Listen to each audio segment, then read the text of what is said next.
दोस्तों आज का मेरा वीडियो होली पे है। मैं आज होली से रिलेटेड कुछ अलग बातें आपको बताऊंगा, तो मेरे साथ अंत तक बने रहिए आप लोग। जैसा कि आप लोग जानते हो, होली रंगों का त्योहार है। आज ये त्योहार भारत में ही नहीं पूरी दुनिया में मशहूर है, जिसे फेस्टिवल ऑफ कलर्स के नाम से जाना जाता है। वैसे तो ज्यादातर यह त्योहार भारत और नेपाल में मनाया जाता है और यह त्योहार दुनिया के कई हिस्सों में मनाया जाता है जहाँ पे अल्पसंख्यक हिंदू रहते हैं। बड़ी धूमधाम से इस त्योहार को वहाँ पे भी सेलिब्रेट करते हैं। आइए देखते हैं दोस्तों इस त्योहार को मनाया कैसे जाता है। इस त्योहार में पहले दिन होलिका जलाई जाती है, जिसे होलिका दहन कहते हैं। उसके दूसरे दिन होली शुरू होती है बड़े धूमधाम और नाच गाने के साथ। एक दूसरे के ऊपर अबीर व गुलाल फेंकते हैं तथा घर जाकर एक दूसरे को रंग लगाते हैं। रंग लगाने का कार्यक्रम दोपहर तक चलता है। इसके बाद शाम के वक्त एक दूसरे के घर जाते हैं गले मिलने के लिए, अपने पुराने गिले शिकवे भूलकर। यह त्योहार फागुन माह में होता है, इसे फागुन भी कहते हैं इस त्योहार को। इस त्योहार में कई तरीके से पकवान बनते हैं, जैसे पूड़ी, कचौड़ी, गुजिया आदि। जब वो लोग एक दूसरे के घर गले मिलने आते हैं तो उनका स्वागत इन पकवानों से किया जाता है। आई होप आप लोग भी ये पकवान खाए होंगे। आइए दोस्तों अब इस त्योहार के इतिहास के बारे में बात करते हैं। यह त्योहार अत्यंत प्राचीन है। इतिहासकारों का यह मानना है यह त्योहार आर्यों के आने से पहले भारत में मनाया जाता था।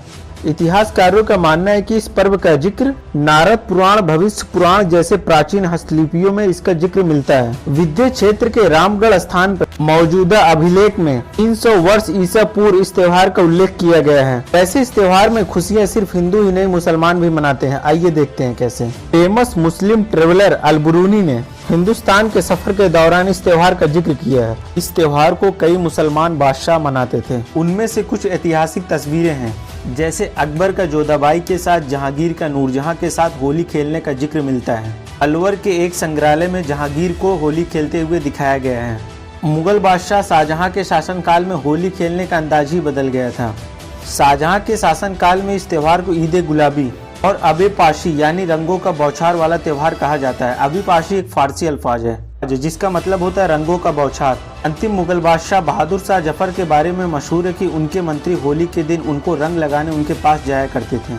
इसके अलावा पर कुछ मंदिरों की दीवारों पर इस त्योहार का चित्र मिलता है। ऐसे भारत के बहुत सारे मंदिरों में होली खेलते हुए चित्र को दर्शाया गया है। विजयनगर की राजधानी हम्पी में 16वीं शताब्दी का चित्र मिलता है, जो होली खेलते हुए राजकुमारों का उकेरा गया है। इस चित्र में राजकुमार व राजकुमारियां एक साथ होली खेलते हुए दिखाया गया है। उदाहरण के लिए 17वीं शताब्दी की मेवाड़ की एक कलाकृति में महाराणा को अपने दरबारियों के साथ होली खेलते हुए दिखाया गया है।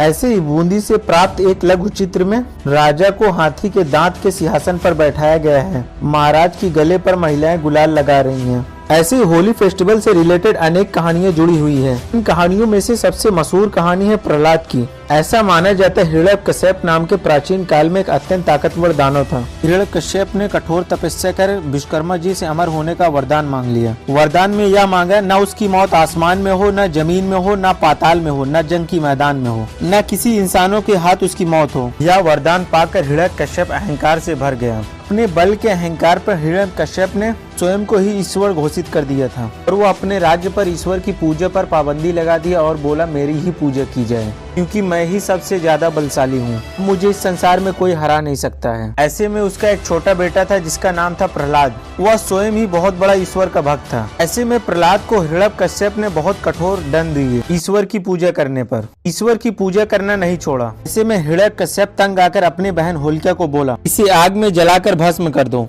होलिका के पास एक ऐसा चादर था कि वो आग में कभी उसे पहनकर बैठ जाए तो कभी नहीं जल सकती थी। जब होलिका ने प्रहलाद को लेकर धधकती आग में बैठा तो वो चादर उड़कर प्रहलाद के ऊपर चला गया और इससे होलिका ही जलकर भस्म हो गई। उस दिन से लेकर आज तक लोग होली से एक दिन पहले ही होलिका का दहन करते हैं और प्रहलाद का प्रार्थना करने पर विष्णु जी आधा शेर और इंसान का रूप धारण करके दरवाजे पर ही हिरण्यकश्यप का वध कर दिया। इससे उनके पूरे प्रजा को छुटकारा मिल गया। ये इस त्योहार से रिलेटेड अब दूसरी कहानी पर नजर डालते हैं। कुछ लोगों का ऐसा मानना है कि श्री कृष्ण जी का रंग सांवला और राधा जी का रंग अत्यंत गोरा होने के कारण श्री कृष्ण जी अपने आप को एहसास कमतरी का शिकार पाते थे। इसलिए श्री कृष्ण जी राधा पर और खुद पर रंग डालकर एक दूसरे को एक जैसा ही पाते थे।